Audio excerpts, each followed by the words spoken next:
Hey folks, welcome back to the channel. If you're new here, I'm Doc, and today we're diving into 10 absolutely essential skills you need before heading into the wilderness. Now don't worry, this isn't about being a Navy SEAL or a survival expert. These are real-world basics that will not only keep you alive, but help you thrive and actually enjoy your time outdoors. Stick with me until the end, because even seasoned hikers often miss some of these, and one could save your life. 1. Shelter building. Why it matters. Hypothermia kills faster than hunger or dehydration. Know where to build. Avoid valley bottoms, cold air sinks. Don't camp under dead branches, widowmakers, and avoid dry riverbeds that could flash flood. Quick shelter types: lean-to, A-frame, or debris hut. If you're in snow, dig a shelter into the snow and use pine needles and branches as an insulation layer to keep you off the cold ground. And remember to make sure you have ventilation holes for fresh air. Extra tip: south-facing slopes give more sun exposure. Pine needles make excellent insulation. Fact: even 60 degrees Fahrenheit with rain and wind can cause hypothermia. 2. Fire-making skills. Why? Warmth, cooking, water purification, morale boost. What to carry? Lighter, ferro rod, cotton balls with petroleum jelly. Where to build? Away from low branches, out of wind tunnels, and close to shelter, but not too close. Fire lays. Teepee for quick light, log cabin for long burn. Smart tip: birch bark ignites even when damp. Fact: fire signals are one of the oldest rescue methods. 3 fires in a triangle equals distress signal. 3. Basic first aid. Why? 80% of rescues involve preventable injuries. Knowing these basic first aid skills will help set you up for success during an emergency. Bleeding control with direct pressure and how to make and properly use pressure dressings, as well as improvised tourniquets. CPR and Heimlich maneuver. Limb splinting with sticks, plus clothing. How to spot and treat dehydration, heat stroke, and hypothermia. Where to practice. Take a basic first aid / CPR class before you go.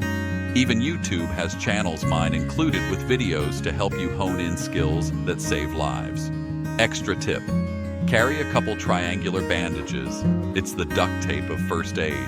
You can use it for bleeding control, bandaging, securing splints, improvised tourniquets, a mask during a forest fire, filtering water, or even as pot holder to prevent burns while boiling water. 4. Knowing the animals in the area. Why? Panic leads to mistakes. Research before your trip. Know what predators are in that region. Examples: black bears and cougars. Fight back like your life depends on it if attacked, because it does. Grizzly. Get small, curl into a ball, and play dead. Even though they will probably cause serious injury if they decide to attack you, protecting your head, neck, and internal organs might mean you live. Try to keep your pack between you and them. Rattlesnakes and other venomous snakes like copperheads or coral snakes. Avoid blindly walking through tall grass and over rocks. Step on logs, not over them blindly. Having something as simple as a stick to check areas in front of you while hiking can help let you know what's hiding on the other side of a log or in the tall grass. In the US, not many people are actually killed by wild animals like snakes, bears, and cougars. Although specific numbers are hard to find, it's generally less than 50 per year. Although the injury rate is higher than 150,000 per year, mainly due to accidents from vehicle collisions. Most encounter incidents overall come from ignorance or provocation. If you have a bee allergy, make sure you have an EpiPen. If you see a venomous snake, stay away from it. Hold my beer or watch this. Moments equals bad days for a lot of folks, so please don't be that guy. Bonus tip: learn a little about tracks and scat. Knowing what passed through helps you prepare mentally. 5. Edible and deadly plants. Why it's a good idea. Food and medicine. Where to look. Meadows, forest edges, near water sources. Examples: dandelion, edible root, leaves, flowers. Cattail, roots equals carbs, fluff equals tinder and insulation. Water, hemlock, Deadly to humans, looks like wild carrot. There are 700 plus toxic plant species in North America. Always follow the golden rule. If you're unsure, don't eat it. 6. Navigation by landmarks. Why? Electronics fail, compasses break or malfunction. How? Rivers equals pathways. Follow downstream. Taking a few minutes to look over a map to see where nearby towns or main roads are in relevance to rivers or mountain peaks can give you bearing points if you get lost. Mountain ridges equals long-range navigation. Moss on trees. Unreliable. It can and does grow on all sides depending on the environment. Tip: use handrails. Follow linear features like rivers, ridgelines, or roads. Fact: ancient travelers often carved directional markers into rocks and trees. 7. Weather awareness. Weather kills unprepared hikers more than predators. Signs to be aware of: sudden silence equals storm brewing or even predators coming into an area. Stay alert and scan ahead. Puffy clouds stacking equals thunderstorm. Red sky at night equals calm. Red sky in morning equals storm incoming. Tip: always pack one layer warmer than you think you'll need. Fact: hypothermia can set in at temps as high as 60 degrees Fahrenheit if wet. Having something as simple as a trash bag can help keep you dry as a makeshift poncho or as a water barrier when building shelter. 8. Traps and food procurement. Calories matter. Types: deadfall traps, snares, funnel fish traps. Reality check. Traps are for long-term survival, not a weekend trip. It's always best to plan your meals beforehand, but knowing how to make traps is priceless when your survival is on the line. Energy rule.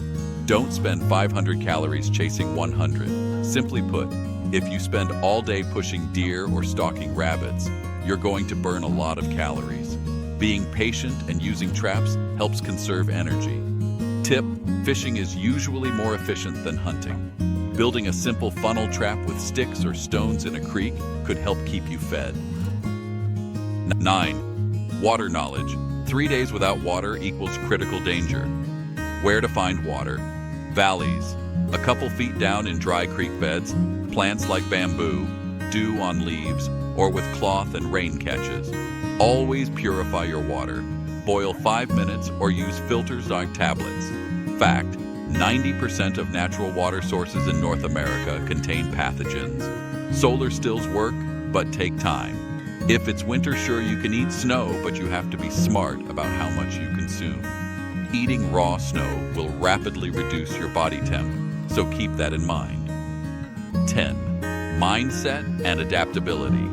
The brain is the #1 survival tool. Your mindset can be the difference in surviving or not. Adaptability. Turn problems into opportunities. Example: plane crash survivors in the Andes lived by adapting diet, thinking outside the box, and mindset. Tip: use the STOP rule. Stop, think, observe, plan. Panicking never roasted a marshmallow, but thinking outside the box sure has. So there you have it. 10 wilderness skills every single person should know. These aren't just about survival, they're about thriving and about building the confidence to go further and see more. If you enjoyed this, give it a like, share your favorite skill in the comments, and hit subscribe so you're ready for the next adventure. Until then, stay safe, stay wild, and I'll see you on the trail. Doc out.